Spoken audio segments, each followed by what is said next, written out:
In this video, we're going to look at some of the strands of ecologism. In a similar vein to feminists, ecologists would claim that prior to the emergence of ecological thought, all previous ideologies were grey in that the primacy of human interests above all other aspects of life on Earth, what we called anthropocentrism in a previous video, was unchallenged. Since its emergence, ecologism has proved to be another one of those cross-cutting ideologies with ecological thinking compatible with the range of existing ideologies, including right-wing ideologies such as conservatism and fascism, and left-wing ideologies such as socialism and anarchism. However, similar to radical feminism, it can be argued that deep ecologism is not compatible with any other existing ideologies, in fact rejecting all conventional ideologies as anthropocentric. We will look at deep ecology in another video. This video, we're going to look at those strands of ecologism that are compatible with other ideologies. The first strand will be right-wing ecologists, which in Haywood's book he terms under modernist, although it's a term he seems to have made up for the book. It's not in our syllabus, the Edexcel syllabus, and the main focus on the syllabus is for right-wing ecologists, particularly conservative and fascists. And then we're going to look at the grouping of left-wing ecologists, sometimes grouped under the term social ecologists, which are eco-socialism, eco-anarchism, and eco-feminism. In terms of right-wing ecologists, you could mention liberalism. Very briefly, liberalism has had something of an ambivalent relationship with ecologism, with its emphasis on rationalism and utilitarianism and atomism, can be seen as inimical to ecological principles. However, you could mention that the modern liberal emphasis on self-development and higher pleasures, including an appreciation of the natural world, can be seen as compatible with forms of enlightened anthropocentrism. However, the main focus is on right-wing, as in conservative or fascist ecologism. And there are three aspects to this. Firstly, one of the earliest manifestations of politics and ecology was from an extreme right-wing perspective, and fascism in particular. Walter Dahr, Hitler's Minister for Agriculture, was convinced that only a life lived close to nature and on the land could be truly fulfilling. And he set about creating a strong back-to-land movement, which was idealized with the rural or peasant lifestyle. And in a way, this became fused with the Nazi Aryan supremacy ideology, and the philosophy was known as blood and soil. And again, it overlapped with National Socialism.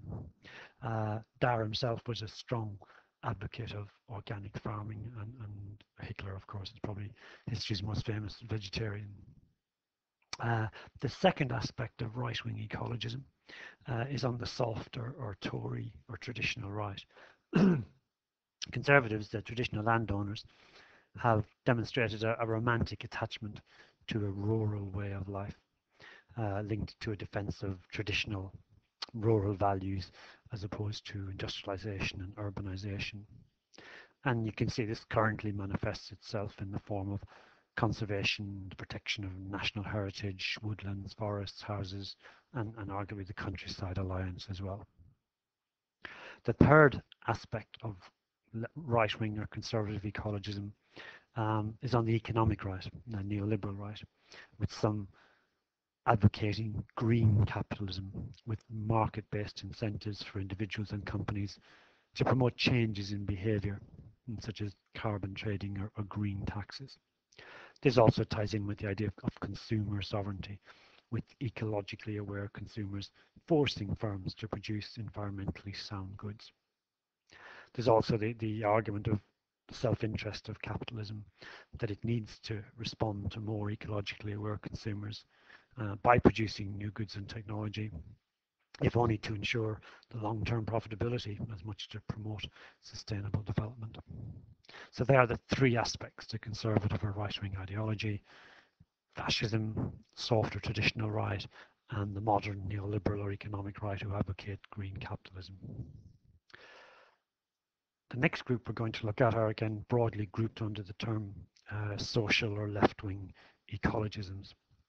The term social ecology was coined by the anarchist writer Bookchin, and refers to the idea for Bookchin that ecological principles can and should be applied to social organisation or how society should be organised.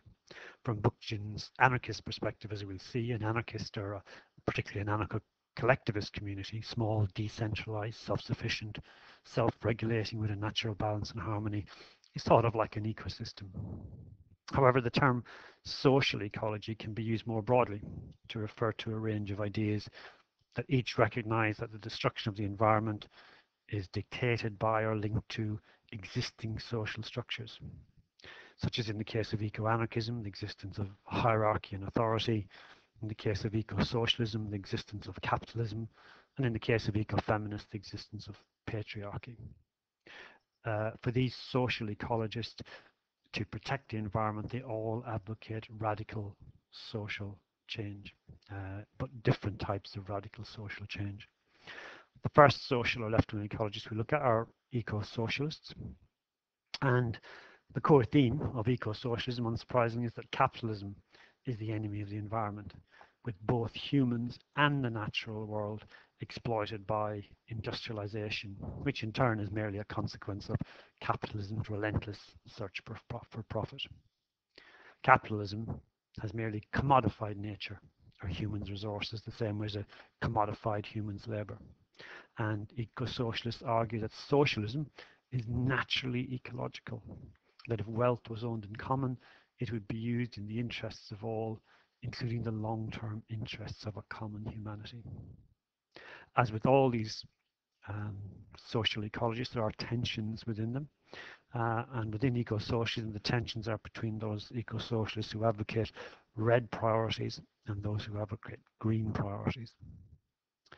Red priorities are those arguments made by those eco-socialists who say that if the environmental crisis is a byproduct of capitalism, then it is best tackled either by abolishing or taming capitalism.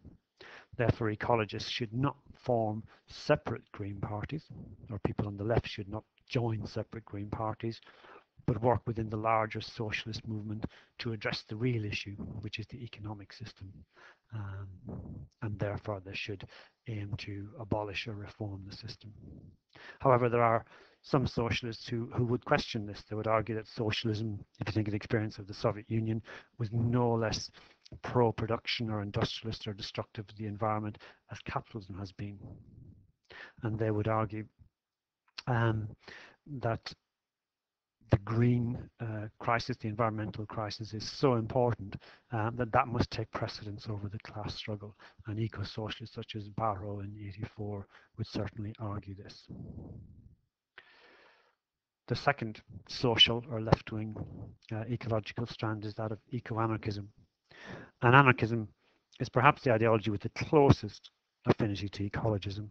Anarchists believe in a stateless society in which harmony develops out of mutual respect and solidarity among human beings. The richness of society is found in its variety and diversity. Mirroring this, ecologists, in their turn, believe that there is a natural balance and harmony in nature in the form of an ecosystem. And like anarchist communities, there is no need for external authority or control. In fact, any form of external authority and control merely corrupts the ecosystem the same way as it corrupts society.